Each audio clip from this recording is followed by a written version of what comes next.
Hi everyone, welcome back to the channel. My name's Jeff and this is my 1951 Willys CJ3A.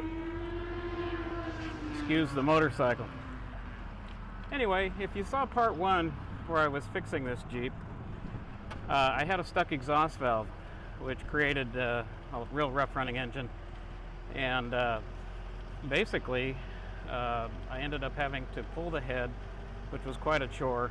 And if you're interested in that video and what I did to get the head off and some of the interesting tools I discovered while doing so, go ahead and take a look at that video. I did put up a short which shows the Jeep running well right after I put the head back together, put the intake system back on, air intake and cooling system back together.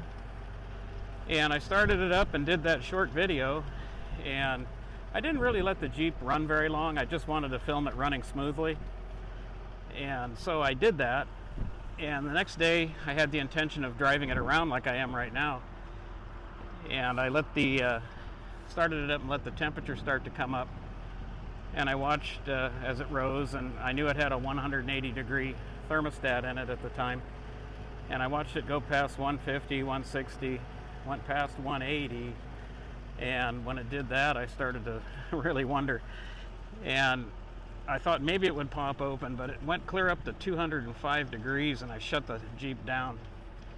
Once again, I drained the cooling system and actually went as far as pulling the radiator out, removing the thermostat housing and the thermostat. Took the radiator down to my radiator shop, and they tested it.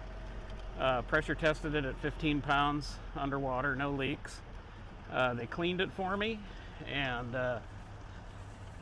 they dried it off, gave it back to me, pronounced that it was clean and fine. So I brought the radiator home, and I reinstalled that. I bought a new radiator cap because they told me my cap was not good, and I ended up buying another lower radiator hose.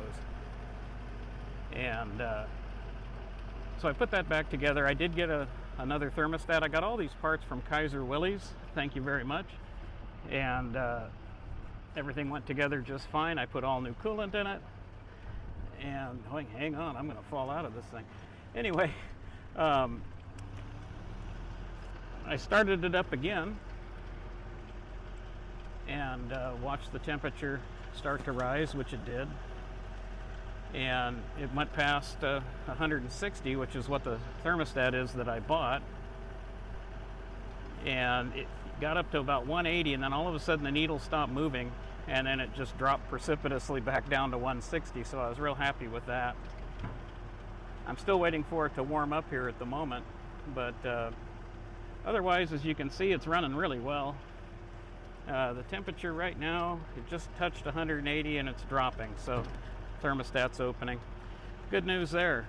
But I think future work on this Jeep, I'm gonna change the fuel line from the fuel pump up to the carburetor, because I've been, you know that people put rubber lines in between those, and that's not really proper, especially when it's so close to the exhaust manifold. So I found a pre-made steel line that's bent to attach right to the fuel pump and go on up to the carburetor.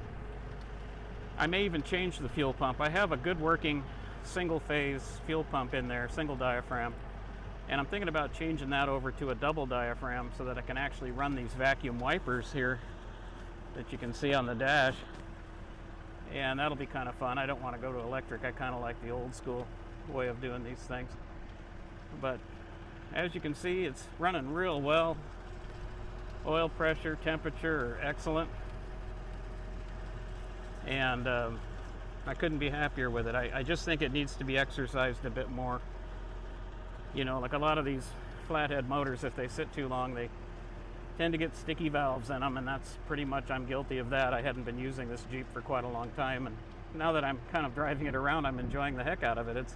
It's really a lot of fun. But let's head back to the shop, and I'll show you how well it's idling.